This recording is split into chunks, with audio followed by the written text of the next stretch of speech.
muri iyo minsi hari umuziki w'abagande wari urimo gukina urimo uwica bigaci ba Bebe Cool oya Chameleone Ragadi Medi twari dutangiye kumva ngo arimo gukorana ngo nabati wa Savage izo ndirimbo zose zitasohotse ariko nibura wumvaga ko yakoranye ibiganiro byatangiye yakoranye n'aba DJ bakomeye yakoranye n'abahanzi bakomeye mu bihugu byo hanze so umuziki w'abanyarwanda wahise uhindura isura nanze ndebesha neza cyane twagiye Aline Sano Airways Aline Sano Sano Marina Aline Sano Wazy Bwiza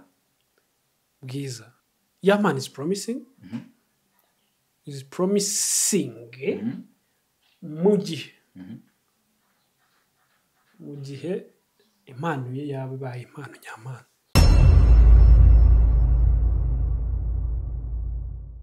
Yes, nizere ko umeze neza cyane, nizere ko aho muri hose ibintu byose bimeze neza cyane, mu mande zigiye zitandukanye, twizere ko ibintu byose birimo kugenda neza cyane.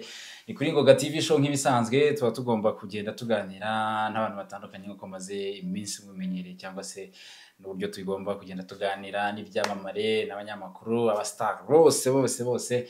Nyamamvu rero nongeye kubaye kaze rero nk'ibisanzwe ni MC Ngoga Yves Gahima. Uyu munsi mufitiye umuntu ukomeye cyane bamwita Jobit Joshua muramuzi cyane turagenda tubigaruka barakuzi turaza kugenda tubigaruka ariko reka mbanze nk'ikaze kuri Ngoga TV show murakoze cyane umeze neza cyane ibintu ni sawa nige musore umeze neza i Kigali kabisa rwose urasa neza ibintu byose ni fresh munsi nibwo hari inshuti yanjye yambwiye ngo ibintu i Kigali ngiye ukunda rero bimeze ndashima Imana kubera ko ndimo ndirira ikintu bita ikigori ati mu gitondo nanywa gikoma saa nkarya kawunga nimugoroba nkarya imvungure ubwo rero we niba agafiriti irimo kugenda ukabona urumva ko ibintu bimeze neza cyane mva ndishimye kugera kuri Ngoga Yves Ngoga TV show so ni byiza cyane ni iterambere umunsi ku wundi by'umwihariko kubona umuntu muba mwarakubitanye imigera ahantu hatandukanye ukamubona gukura agera ku rwego rugeze nk'urunguru rumeze nk'urunguru ugezeho bari byiza cyane reka twizere ko n'ibindi n'ubundi bizagenda neza cyane Joby abantu benshi bakuzi cyane mu itangazamakuru cyane kuri radio imwe waherewe nagare wahereyeho buriya se buriya ngira ngo ni buri radio burigira audience yayo gusa abantu bumva amaradiyo baba bangana usanga nyine ari bantu bumva radio umuntu ukunda radio abayikunda usanga za amaradiyo yose azigihe yumvira by'umwihariko uri umunyamakuru mwiza usanga ufite audience y'aba bantu bakunda kumva radio keretse hari amaradiyo abafata mu gace kamwe nk'iyo nahereyeho yafataga mu gace kamwe kugeza ngeze muri za radio nyine zumvikana mu gihugu hose ntashaka no kuvuga amazina y'uyu munsi ubwo nanjye nayiri icyakora nka Tele 10 nayivuga kubera ko ari nka Radio 10 na TV 10 bon reka nje ngaruke cyane kuko twamenyanye cyane kuri radio imwe wakoragaho wari ufite ikiganiro cyiza cyane ndabyibuka cyafaga ku isaha iringira ngo kigeze saa 7 ni nayo radio abantu benshi cyane reka mere mu bahanzi kubera ko nabo turi buze kuganiraho cyane uyu munsi niho abantu benshi bagiye bakumenya ndetse niyo show wakoraga show yari nziza cyane kuri iriya radio navuga ngo ni iki kintu yagusigiye ukuntu wanze kuyivuga nushaka kuyivuga nta kibazo iriya radio first of all ni radio nagiyeho mbizi neza ko mfite capability zo gukora kuri radio ariko nari ntarabona amahirwe ahagije gukora kuri radio iyo ari yose muri Kigali nahereye muri Flash FM ariko nari ndi muri Sun Province niho nakoreraga nyuma yaho nza kuza muri Kigali njya kuri televiziyo ntangiye na Isibo TV mpakora igihe kitari gitoya buriya iyo igihe kigiye kurengaho umwaka bari kuva 2020 kugera 2021 nsa n'utuje nari ngiye kujya mu bindi bisa n'ibicecetse nyuma yaho rero gatoya niho radio imanzi twari twanze kuvuga impamvu nashaka kubivuga ni uko yego nyine yaranyubatse ariko ntiyanyishyuye ngo nyamamare se gusa ntacyo bitwaye so ntacyo reka tuyihorere tuyiganireho kuko ni radiyo yari igitangira so nagize amahirwe yo kwinjira kuri radiyo nyinjira nk'umunyamakuru ngira amahirwe ngirirwa n'icyizere kuko kiriya gihe kubona umunyamakuru wa entertainment ariko uri informe byari hake mpuza nabo nari maze imyaka 2 mu itangazamakuru kuri wa gatatu nyuma y'igihe gitoya nisanga ndi umuyobozi icyambere yanyubatsemo kuba umuyobozi nari ngiye kuba umuyobozi w'ikiganiro cyanjye nakoraga nkaba n'umuyobozi wa entertainment nka departement na production so icyo gihe rero byanyubatsemo gukoresha umutwe kora vuba vuba nkakoresha umutwe natangiye gukora ikiganiro kimuza n'abantu cyane kinakundwa cyazamuye cyane n'izina abantu benshi bazi iyo radio I can bet ko benshi bayimenye kubera Bomba Drive Bomba Drive kabisa ndabyibukamo habagamo sigema ya kuwa mbere table analysis yari ireze noneho icyo gihe that time nari mfite nari narakoze show ubundi kibaza rero bicemo ntacyo bitwaye rwose nari narakoze show nicaye nkora project plan y'Kigali n'ubwo gashaka gukora ndayibika nayikorera na soundtrack ndabibika nyuma nza guhamagarwa ariko nsanga bashaka ikiganiro cya entertainment ariko nta plan bari bafite ikiganiro bihura n'amahirwe yanjye rwose ko nari mfite ikiganiro nyitereka ku meza turagitangira uduceri twiza numvaga nishimiye gufata ibitekerezo byanjye nkabishyira ahantu hari ibiceri ntangira gukora turakomeza nyuma y'igihe gitoya rwose nibwo system yahindutse buriya twakoraga saa 4 yego saa 4 kugeza saa 7 ngira saa 7 yego yari amasaha nari natangiriye kuri radio n'ubundi mbere nyitangira kuri radio natangiraga saa 4 kugeza saa 7 biza guhura rero n'andi masaha yari amasaha ya mu gitondo nari maze kuyamenyera aryohera kuyakoreramo ariko nza kwimuka none ntangiye gukora saa 10 saa 10 yego kugeza saa 12 saa 10 kugeza saa 12 still ari ikiganiro kimwe ariko kimuriwe amasaha so gukora entertainment ni ibintu bita showbiz biba biryoshye ni ibintu bita no kuri radio nateguye nicaye kuri micro nzi ibintu nateguye nza abahanzi ndibuze gukorana nabo nza aba cineaste ndibuze gukorana nabo nzi ibyamamare byinshi nzi amakuru y'ibyamamare icyo gihe numvaga ndapdate cyane bitandukanye n'ubu ngubu wenda ariko n'ubu naba update tu oya n'ubu waba tayari cyane kuba warabinyuzemo ntago byabona nuko rero byubatse capacity yanjye y'ubuyobozi byubatse knowledge yanjye kuri entertainment byatumye numva nshobora gukora n'ibindi bintu birenze yari radio ntoya igitangira ariko buriya ahantu hatoya niho umuntu yigira ibintu byinshi yego amakosa urayakora bakagukosora nari mfite abayobozi beza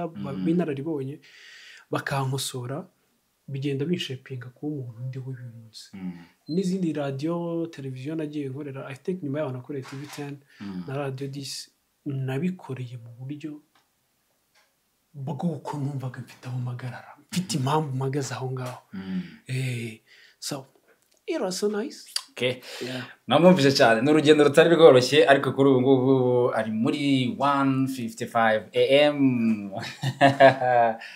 station by the way urabizi ko mpora mbikubwira kubera ko bamugane watanye bivuga uvuga uti ibonye umuntu mwihiringanye mwagendanye ukabona hari ahandi hano wenda amaze kugera biba ari ibintu byiza cyane ariko turaza kwenda kwigarukaho turaza kugenda tuyiganiraho gatoya ariko ndashaka noneho kuri ubu ngubu reka twinjire mu muziki kubera ko niho barizwa nibyo bintu kunze kubamo nubwo nyine n'akazi kawe cyangwa se nk'umunyamakuru w'umwuga n'ubundi utigeze udeviya kubera ko na muri 155 nicyo kintu ushinzwe ariko nanone n'ibindi bitandukanye nyine nk'umuntu wabibayemo. Reka twinjire mu muziki neza. Ndashaka gusubira kuri radio ariko basi kumbuye microphone ndumva nkumbuye micro pe. Okay, gukora gutya akazi ko muri biro ni keza ariko nyine pe ubukeneye nyine indambiance nibiza nibidukundira Imana nibyemera n'abayobozi banjye bakabinyemerera nkabifatanya bigakunda zatwika tu itwaye iki sinacyo bitwaye kubera ko kira kigo turacyemera nacyo bitwaye. Job reka twinjire mu muziki nyarwanda. Ndashaka kugira ngo kuri ubu twinjire mu muziki tugende tuganira gatoya nk'umwe mu bantu nabwiye ngo kuri Ngoga TV show ahantu hose zaya tuba turiyo ariko turebere hamwe twinjire mu ruganda rw'umuziki kuri ubu ngubu. Wasobanurira gute abantu uruganda rw'umuziki nyarwanda kuri ubu ngubu aho ruvuye naho rumaze kugera? Uturutse ryari reka tuvuge wenda mu myaka yatambutse reka nkubwira ahunze ahuze cyangwa se mu gihe cyawe kimara kumenya ubwenge. Njyewe ndi muto kera nakunda kumva radio cyane urebye n'impamvu nakoze nagiye mu itangazamakuru banza ariko ari ibintu natangiye nihingamo numvaga radio umuziki nawumvaga muzasabwe kuri radio Rwanda aho haziye Radio 10 na Contact na Salusi. Icyo gihe umuziki natangiye kuwumva mu bindi biganiro bitari muzasabwe na hari n'ikindi cyabaga ku cyumweru ngo niba cyitwa gute kuri Radio Rwanda. Kuri Radio Rwanda niba ari bisi tugane bahamagaraga mu gitondo ngo twegerane twese twegerane cyo ku cyumweru twese twegerane noneho barahamagaraga mu gitondo undashaka kwegerana ngo n'inshuti zanjye ngo n'ababyeyi banjye ngo yari zasabwe zaje mu bundi buryo. So music yazaga icyo gihe yabaga ari music nziza, umuziki watoranywaga ngo ujye kuri radio wabaga ari umuziki mwiza yego ariko utari moderne. Umuziki mike keretse imiziki yabaga iturutse hanze. Niyo mpamvu twumvaga imiziki y'abanya Uganda ariko sanga kuri Radio Rwanda ari mike. Imiziki y'abanyamerika y'abafaransa nibwo twamenya bitwa Celine Dion, nibwo twamenya bitwa nge nibwo nari ngimenye ubwenge actually. Ubwo icyo gihe natangira kumva amaradiyo. So umuziki rero w'abanyarwanda icyo gihe wari muki wari mwiza gake. Reka ne kuvuga ngo wari mubi wari mwiza ariko gake.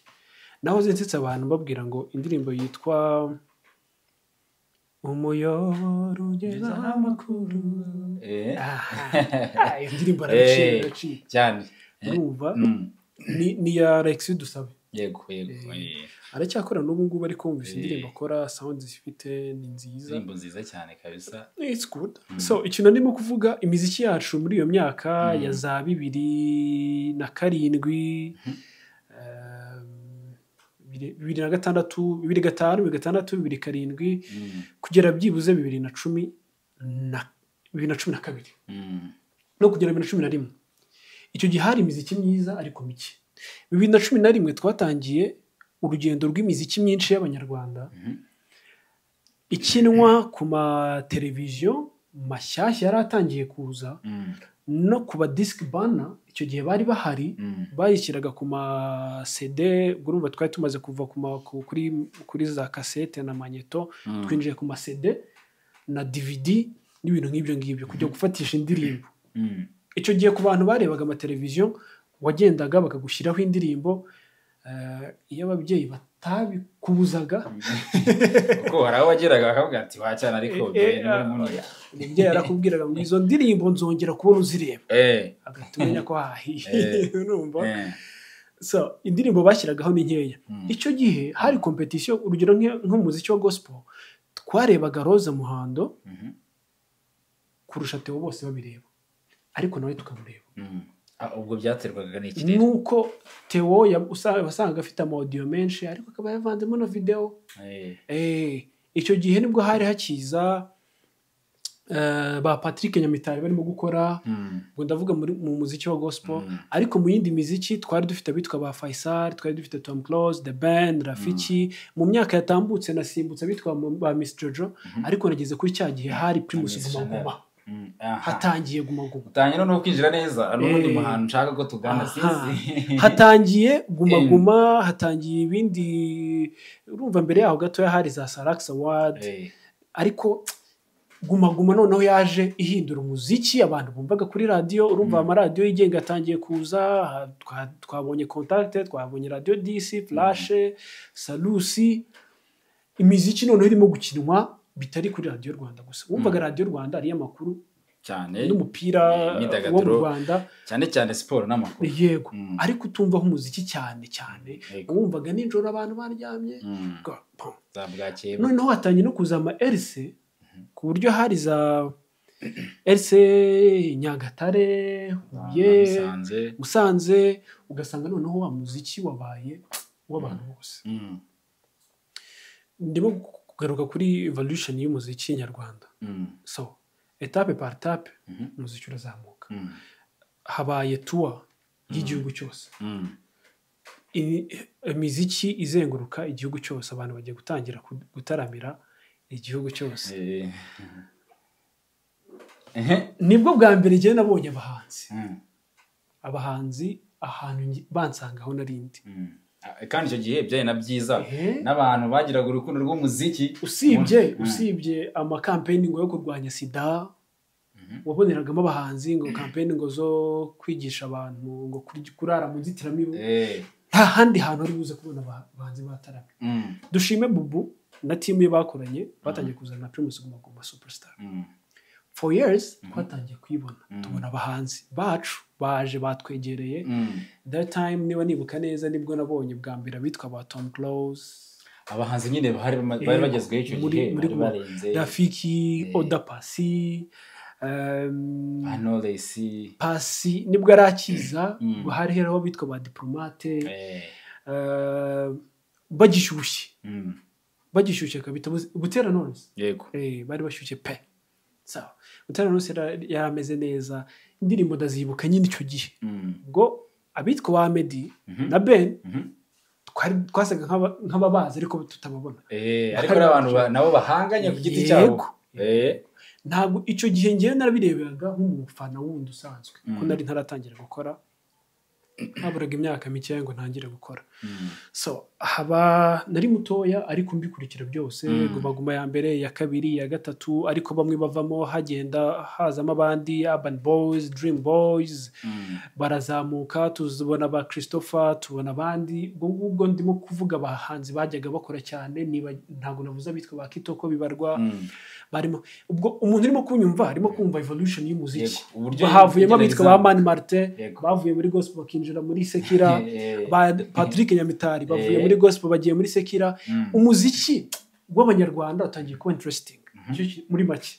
Hari ibitaramo byinshi biba ugasanga umuhanzi yakoze igitaramo runaka abantu bakigiyemo. Icyo gihe ba Riderman nibwo muri iyo minsi niba nibuka bakoraga ibitaramo kuza za Petit Stade.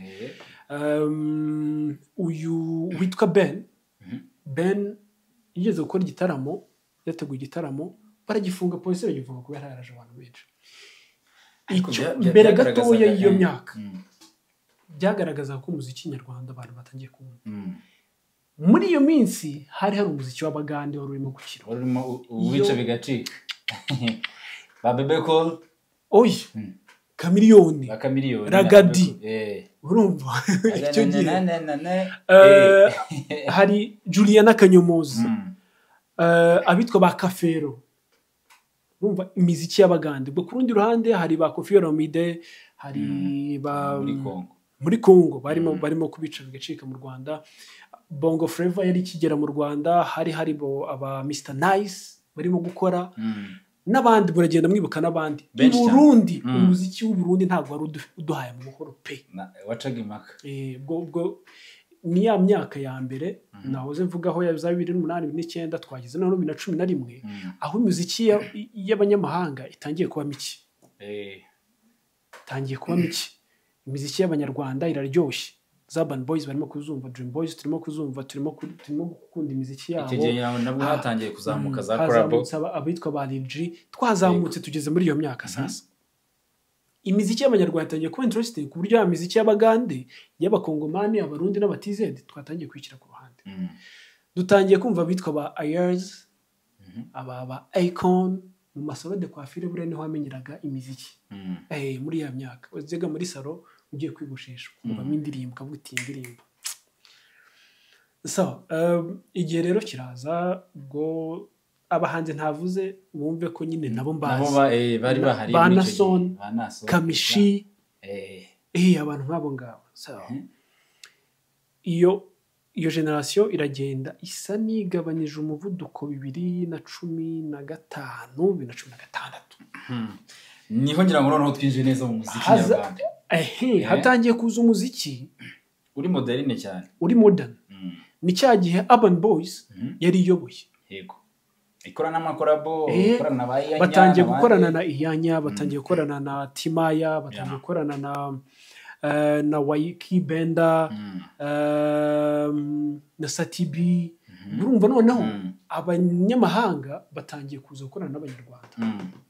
Good Life batangiye gukorana n'abanyarwanda. Noneho tugitangiye kubona abanyamuziki bahabwa amafaranga n'amasosiyete. Kuko babonye ko hari ikintu cyatangiye kuvamo. Ubwo tugeze za 2015 kuzamura.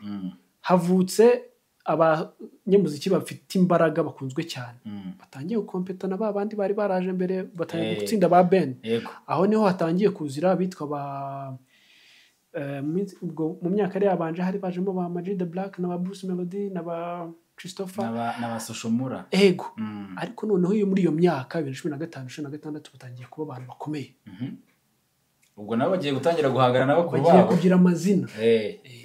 Icyo gihe nibwo twaguma z'icyo gihe zari ziryoshye pe. Performance warebaga performance ya Active, wareba performance ya Dani Nanone, wareba ya Bruce Melody, wareba ya yaba baraperi bandi ba Christopher. Christopher. Icyo gihe warabareba ukavuga uti music is coming. Noneho dusigara tuvuga ngo umuziki abanyarwanda bawumvise. Najyaga numva abitwa ba Manibra, icyo gihe yari muri Flash, byitwaga Friday Wala Wala. Muri iyo myaka hari abitwa ba MC Monday, hari abitwa DJ Adams. Harimo ndimo kugerageza kwibuka abanyamakuru bari mu myidagaduro muri iyo myaka. Amanalize yose bakoraga baribaza ngo kubera iki umuziki nyarwanda utaba international. Yes, twateka inzova umuziki w'abanyarwanda twawukunde, turimo kuwukina, urimo gukinwa cyane, Contact irimo kuwukina, Radio DC yawukinnye, Radio Rwanda itangiye gukina imiziki nyarwanda. Birakomeje ariko kubera iki imiziki nyarwanda itaba international ikagomeza iri local ibiroko. Hatangiye kubitaramo binini by'abanyamahanga bibera mu Rwanda. Muribuka za P Square zaje mu Rwanda. Icyo gihe bari bagezweho cyane, bari bacaga impaka rwose. Muri iyo myaka twarimo kubibona ko imiziki mu Rwanda abantu bakunda umuziki ariko kubera icyo utagira international. Kuki utaba international tusigarana icyo kibazo. After hatangira kuza rero generation y'abantu bashaka kubishyira ku rundi rwego. Ya indi aba Urban Boys twarimo kuvuga bagerageje bagiyeyo. Bruce Melody aza ari umwana urimo kuri miziki iryoshye. Twese twavuga ngo kabisa afite ijwi ryiza ahogoza. Nibwo twatangiye kubona ba Meddy na Ben bakora imiziki myiza. Urumva tubona izitwa Zandu w'i Kigali n'izindi ndirimbo nyinshi. Tubona amalebo mashyashya aje.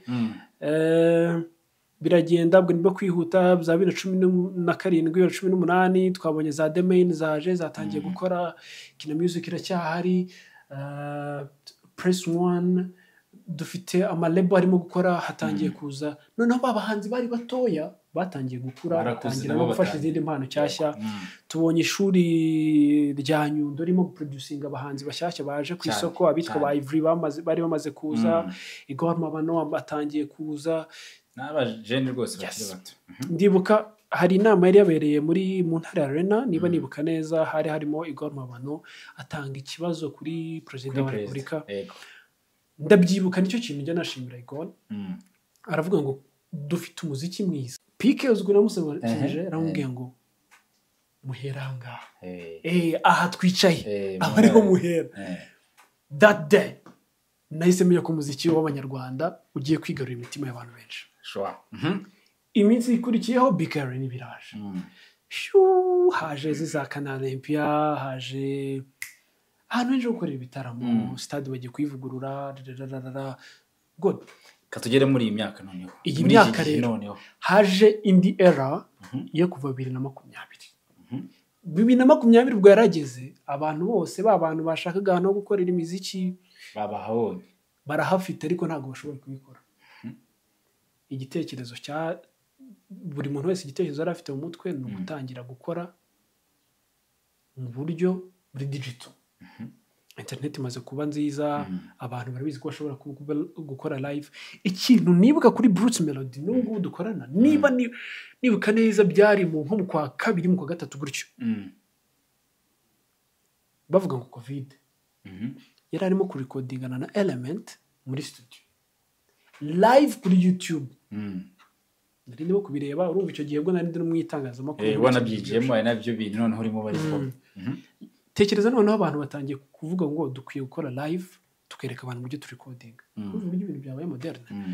So icyo gihe nibwo twatangiye kumva ko dukwiye gukonsoma imiziki online, apana kuyitegereza kuri radio. Ibintu biba birimutse bivuye kuri radio bigiye online. YouTube dutangiye kubona abantu bageze miliyoni ari benshi. Haturuka generation y'abana bari hot. Nibwo twabonye ba Chris Easy, nibwo twabonye Airways, ba Element, Juno, Ways. Uribuka ko Nyundo ya producinze abana baje hanze. Yego benshi noneho banatangiye kugaragaramo n'umusanzu wabo. Yego abahanzi benshi bagiye muri studio bararecordinze, batangiye gushaka uburyo bashutinga imiziki myiza. Music igize icyo nakwita revolution. Umuziki w'abanyarwanda kuva 2020 wari umaze guhinduka pe. Ubwo icyo gihe nibwo twabonye nka Chris Easy ava muri rap amaze igihe akora, ajye muri umukora umuziki wo kuririmba R&B, Afrobeat, pop, ibintu nk'ibyo ngibyo. Ahitinze inana ikubise miliyoni plus iragiye. Nyuma yaho gatoya haza uwitwa ba Okama akubise za Pucuri. Nakoshe mana. At that time music y'abanyarwanda noneho urumva ko tutagitegereje babanyabagande abatezede bari buze gukora wa muziki kujya international naho birashoboka. Slowly ya Meddy yagiye kugera hafi miliyoni 80 muri iyo myaka. Ubu ngubu bifite 120 ingahe gutyo. Yego man, tutagiye kubona naho ko ibintu bishoboka. Niba indirimbo yo mu Rwanda ishobora kugira miliyoni 70, ibintu byari bitangiye gushoboka. Means nyuma yaho gato haje indirimbo nka za Food Toi, haje izo zejo bundi nyine ziraza zitangira no kuba viral. Zigenda national. Nibagiwe Catherine ya Bruce. Catherine yari yatumye na boosting ngira ngo cyane. Catherine yari maze kugenda kabisa. Noneho bya bintu banza bishoboka. Yego. Hari sawa ya Bruce yagiye yakoreye n'abanyakenya, hari iyo ngiyo Catherine azana na Kakatapira kabakaranyicengeye. Ubwo Meddy twari dutangiye kumva ngo arimo gukorana ngo nabati wa Savage. Izo ndirimbo zose zitasohotse ariko nibura wumvaga ko yakoranye hari ibiganiro byatangiye. Yakoranye n'aba DJ bakomeye, yakoranye n'abahanzi bakomeye mu bihugu byo hanze. Good. So umuziki w'abanyarwanda wahise uhindura isura. Exactly. Kugeza ubu ngubu turi 2025, 5 years after the pandemic. Music y'abanyarwanda yamaze gufata isura. Turabizi neza ko umuhanzi nonaha isaha n'isaha umuhanzi w'umunyarwanda ashobora kudukubita international hit. Twaribonye kuri Food Toi, twaribonye kuri Katerina, twarabibonye kuri sawa, twarabibonye kuri Slowly, twarabibonye kuri My Vow, twarabibonye kuri kuri Queen of Sheba, twarabonye kuri Why ya The Band, twarabonye kuri some good music, we can mention other music, twarabonye kuri On Fire ya Ndiba Umuntu, twarabonye kuri ku ndirimbo nyinshi za Mike Kayihura, twabonye imiziki y'abanyarwanda noneho irenga imbibi igasatira kuba imiziki iri international, iba iri worldwide. Niba dushobora kugira indirimbo noneho zijya kuri US Billboard, that means twabutangiye kuba recognized. Algoritme y'ama platforms acuruza umuziki yarahindukiye, imaze kubona ko mu Rwanda hari umuziki mwiza utari ku muntu umwe, babiri cyangwa batatu umaze guhinduka. By the way, dufite umuntu witwa Israel Mbonyi now urimo kudominatinga muri East Africa gospel artist, umustar ukomeye cyane muri gospel, Rwandan music in general, apana kuvuga ngo ni secular music cyangwa se gospel music. We are hitting where we wanted. That means generation dufite zikurikiraho izi zaba filemo, reka generation ziri bukurikire tuze kuzinjiramo neza.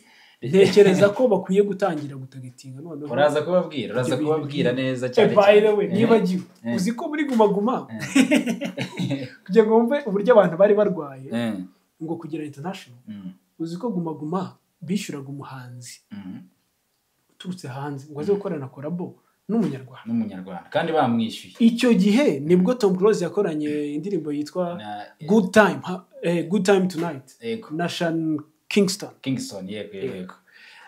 I'm having a good time tonight. Nibwo Mico the Best niwe muntu twari tuzi gukora Afrobeat. Ajya gukorana na Diamond. Sizi niba byibuka bakoranye. Urumva n'amastile kera twakoraga. Wasangaga abantu bikorera R&B. Ariko noneho biza guhinduka ugasanga ngo ninde mwami Afrobeat, ubwo buza abantu bavugaga Kitoko Bibarwa, Kamishi, Mico the Best. Kubera iki ngo nuko bakoraga imiziki yihuta. Urumva nanjye sinari nzi Afrobeat ni ibiki, ni ibintu byirukanga. So abantu babikoraga wasangaga ari Mico the Best, wasangaga ari Kamishi, wasangaga ari Kitoko Bibarwa. So mu Rwanda twa dufite music iri limited, ariko now dufite vague, dufite combination y'imiziki international. turakora Afrobeat, turakora Afropop, turakora R&B, turakora. Nabonye hari n'abantu barimo kuvuga gukora ama IDM. Arya fire uretse gatureka uretse mubaza Job urakoze cyane, reka mbaze gushimira aho ngaho ngubwo urampfubiranyije. Oya ntabwo mpfubiranyije, ndashaka kugira ngo dukomeze twinjiremo neza. Okay, ngabanza usoze point yawe nta kibazo. Nari ngiye kumubaza IDM uri mu buhe bwoko? Ni IDM ndizera ko ubwo abantu bazi IDM murumva style ikozemo ni style ziri muri niba ari electronic whatever music. Reka tuzinjiremo n'iki kibazo giye kukuza. Nibyo byiza. Ariko urakoze cyane. Gusa iyo ni ishusho y'umuziki guhera aho ngiyewe namenye ubwenge, natangiye kumva umuziki kuko mbajije ba Rugamba ukambaza abo bandi bazi pe. Ariko umuziki wabo ndawuzi, nize amateka, ndacyabiga, ndakiga ku buryo bakoraga music, ariko aho nzi ngewe nakurikiranye. Oya nta kibazo, aho niho hari n'ubundi ahigenzi, kubera ko ni nabwo twavuga ngo aba Gen Z bagiye bamenye nyine umuziki nyarwanda, usobanuye neza ndetse unabyinjiramo neza, unaturuka inyuma unagenda ubisubiramo, binahura n'ibibazo. Abantu wenda barimo kutureba bazaje akubwira memoire afite, kubera ko zaje usanga afite memories nyinshi cyane. Hanyuma urakoze cyane. Umbere yuko wenda tuza no kuba twinjira no mu bindi bibazo, ariko noneho umaze kubinyuramo gato mu nkishusho n'ubundi muziki nyarwanda kuva igihe watangiye kuwukurikira ugenda bisobanura cyane. Kuri ubu ngubu dufite inyindi zindi generation zaje mu muziki. Byari bigoye muri iyo myaka kuba wakorana n'umuziki ngo wenda boosting cyangwa se ugere kure. Kuri ubu ngubu internet irahari, ibintu byoroshye.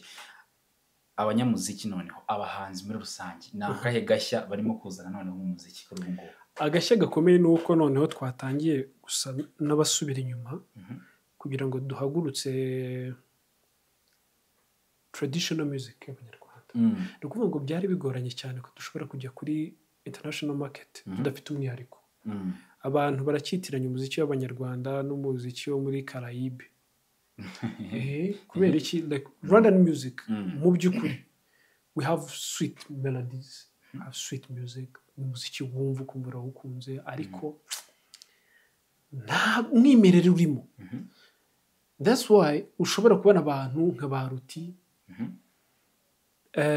ushobora kubona abantu nka ba Let Bravan bashobora kwicara ngo ni iki dushobora gushyira ku isoko. Ubwo twavuze abantu benshi nibagiye kuvugamo Bravan ariko ni benshi n'abandi barabazi ariko icyo ndimo kuvuga niba turimo kubona abitwa ba Ruti n'ibihame byose muri rusange, ukabona nka Bravan aho yaramugejeje akora, ukabona nka ba Alain Nsano barimo kugerageza ukabona Juno Kizigenza, Element LA ukumva ngo yazanye Afrogaco style, ukumva hari n'abandi ku rundi ruhande yitwa packaging producer nawe arimo gucreaminga gukora umuziki fusion ya gakondo na international music styles. Ukabona abantu ba Pastor P asigaye noneho yitwa Kagurano Rwam. Numva kugira ngo dushake the sweetness mu mwihariko w'umuziki w'abanyarwanda. So hagashya karimo kuzamo no kugira ngo duhindure style. Twarazikoze, twakoze R&B, twarazumvise ugenda hamwe ishyamba utahazi good. Hari indirimbo zigeze bagirwa nyine mu matwi y'abazungu. Iyo miziki iraryoshye rwose pe. Buriya niba tutarakora umwihariko imiziki yacu bazakomeza bayitirire ibindi bihugu, ariko the more to marketing umwihariko wacu, umwihariko wacu ntabwo uri mu diho gusa, uri mu myambarire, uri mu rurimi turirimba. Niho iyo mpamvu ushobora kumva nka Bruce Melody afashe Joe Boy bakaririmba ngo wanyibigisa umutima, you know what, biragera Nigeria baze kubaza ngo icyo rurimi ni Ikinyarwanda. Good. Nicyo rero kirimo kuba umwihariko w'abanyarwanda urimo kuza muri style ya traditional music, kumurika igihugu, kumurika umuco, kumurika ibyo twe dukoresha, umudiho, imyambarire, style dukora, kubera ko dufite amavideo meza. Hakiyongeraho technology turimo gukoresha. It's coming.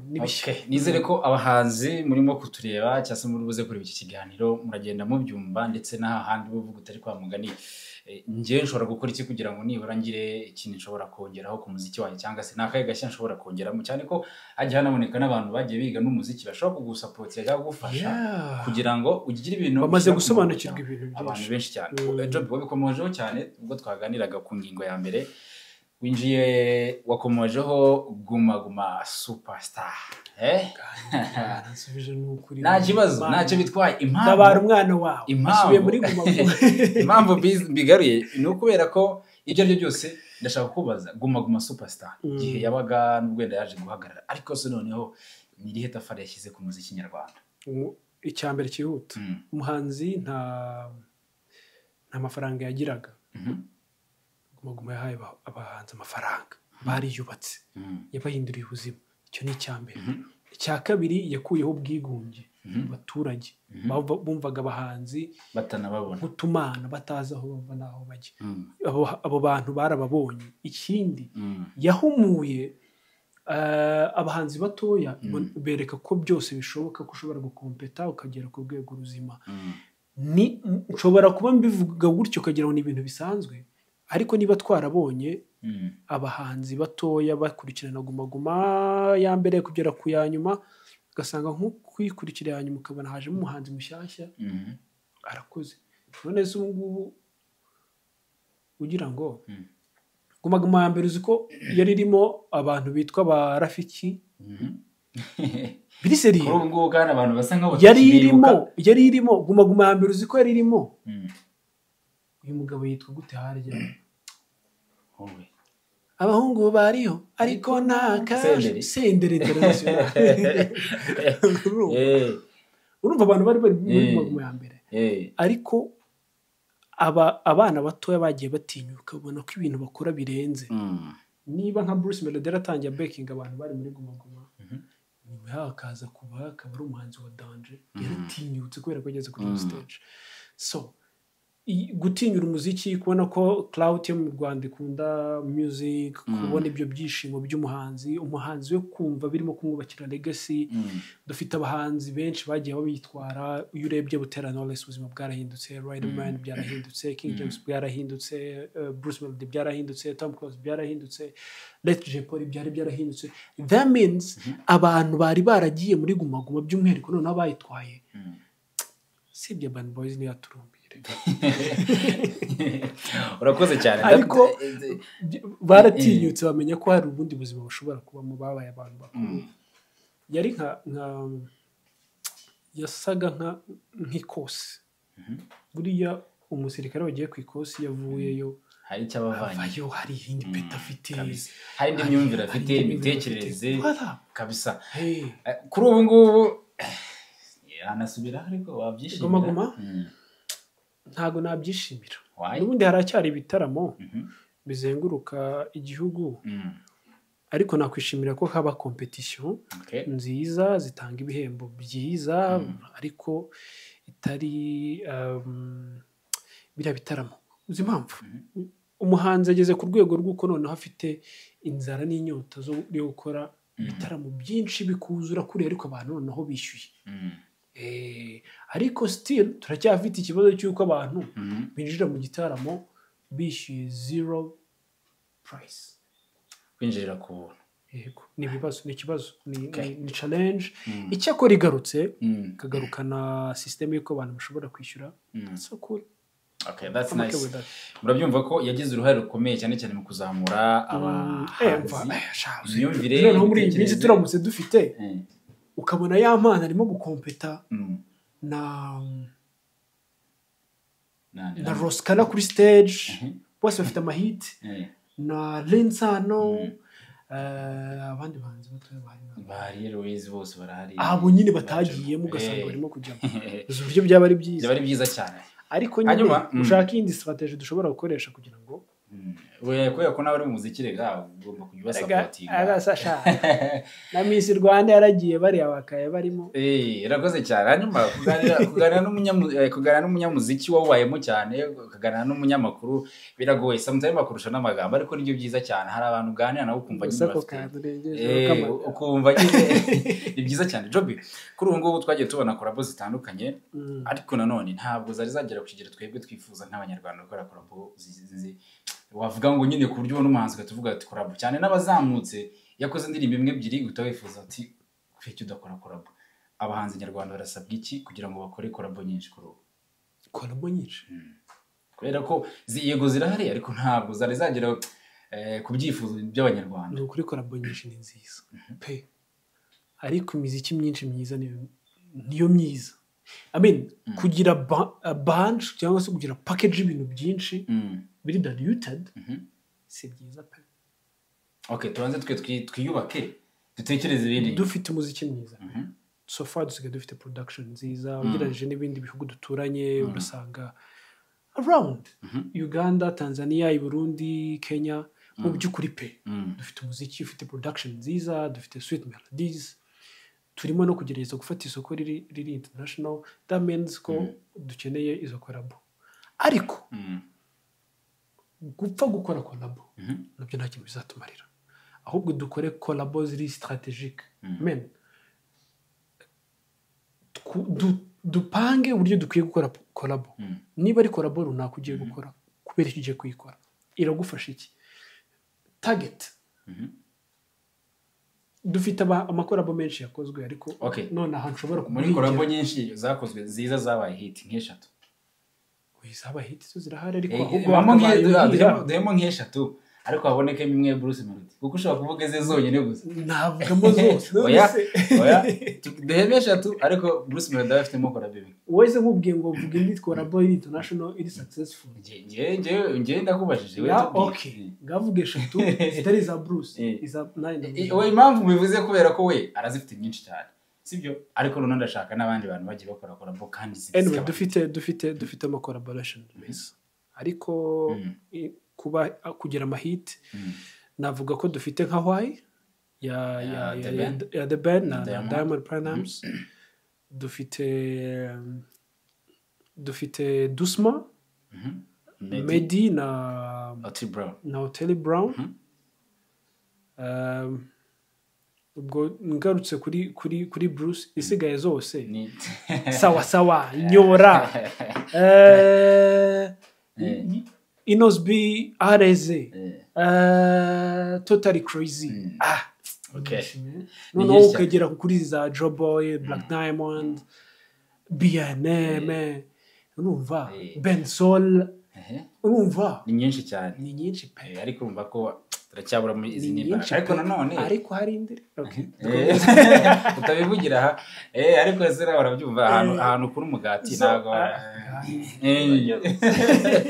ariko turarimo kuvuga dufite imiziki myinshi myiza pe y'abanyarwanda bakoze ishobora no gufata international market, ahubwo strategy zo kuyigeza kuri iryo soko riri international rwose yacyari nke.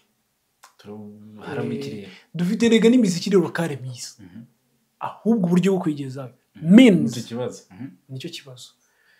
Hari udusysteme mwana dusigaye duhari dutuma imiziki abantu bayikunda ibageraho bidaciye kuri systeme za kera nka maradiyo. Kugira ngo wenda n'umuntu uzayibona atayizi ajye shaho rero reka nkubwire ibintu arimo kunzanamo rwose nibona kumenyesha amabanga gusa umuntu wese uri muri music industry by'umwihariko urimo gutekereza kuri music as business uzi systeme bishobora kuba bicamo, wenda ushobora kuba utarazigerageza.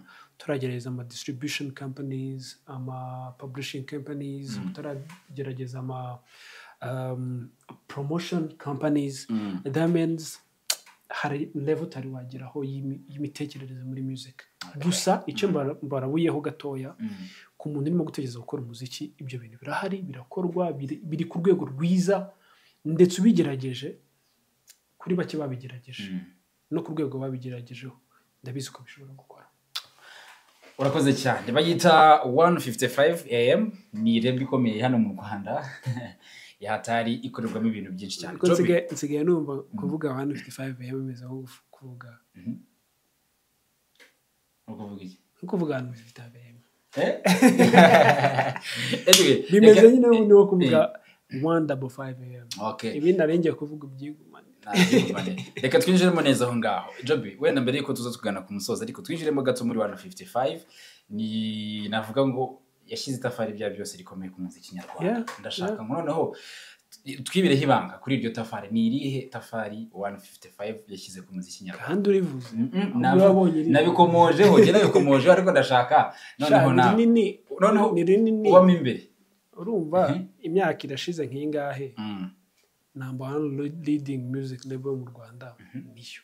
Iyo ufasha abantu bivuze ngo no gukora neza, 1 2 3 4 5 ugahindura level yabo, nta kintu ubundi label as a music label ibitakoze.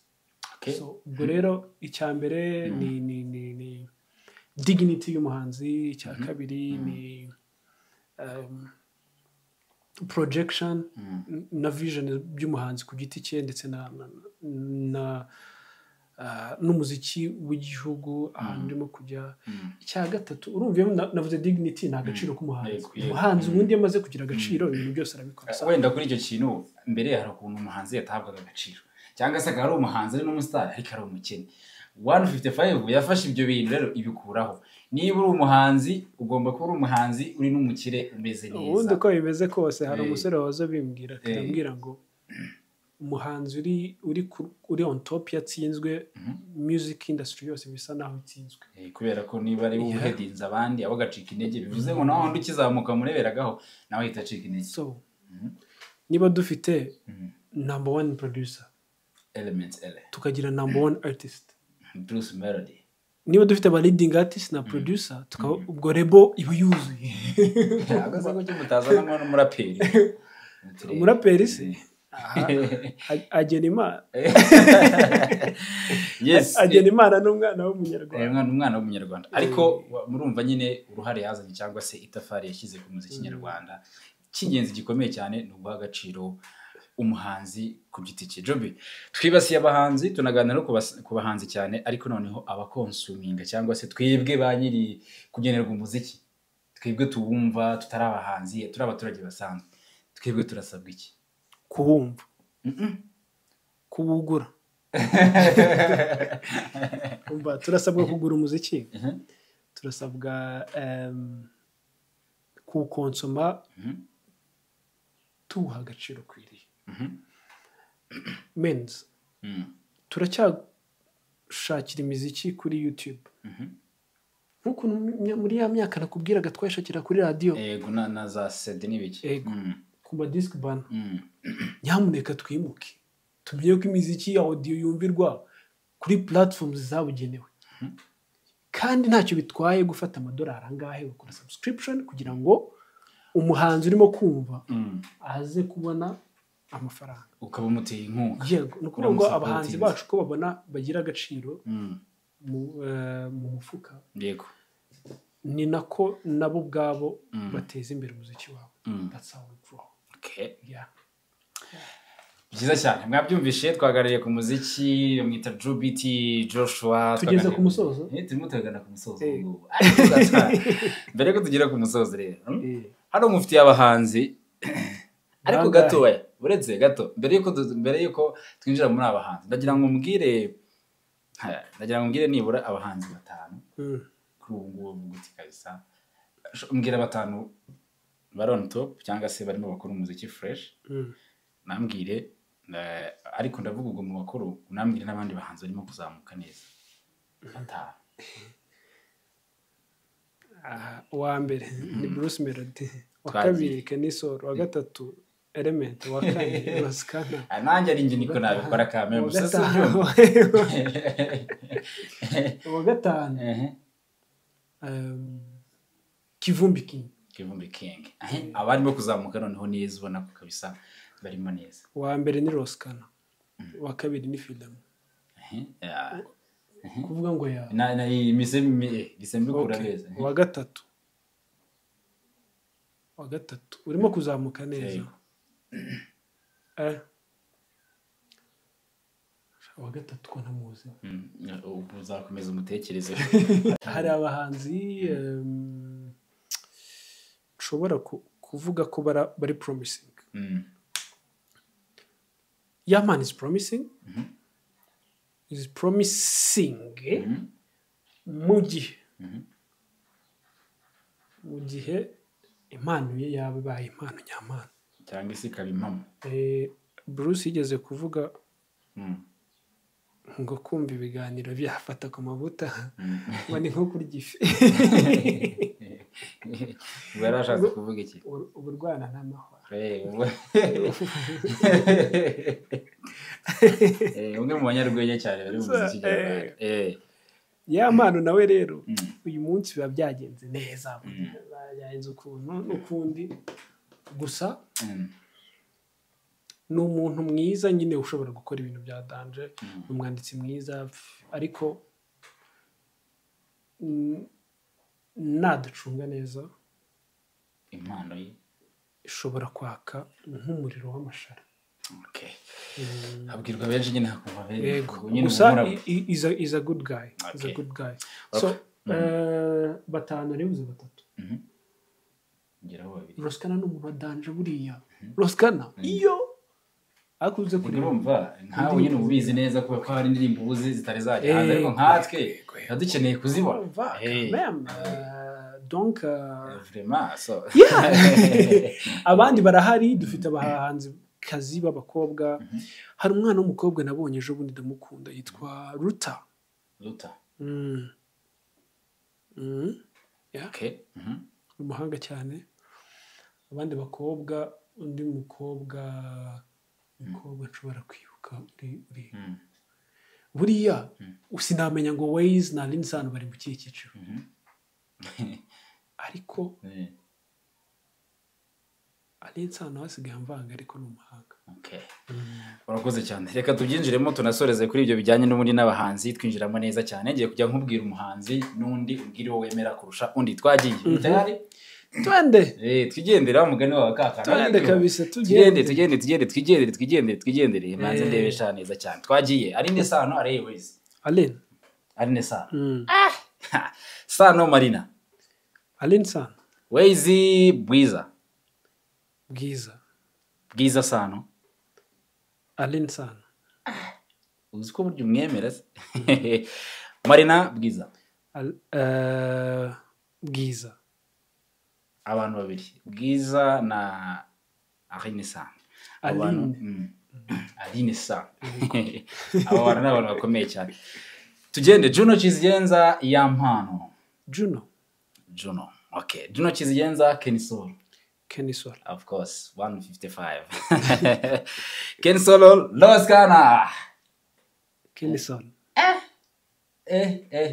ako kantu kagombaga kuzamo cyane Loskana Element L turimo kuba ku bahanzi abahanzi Loskana Element Kenisol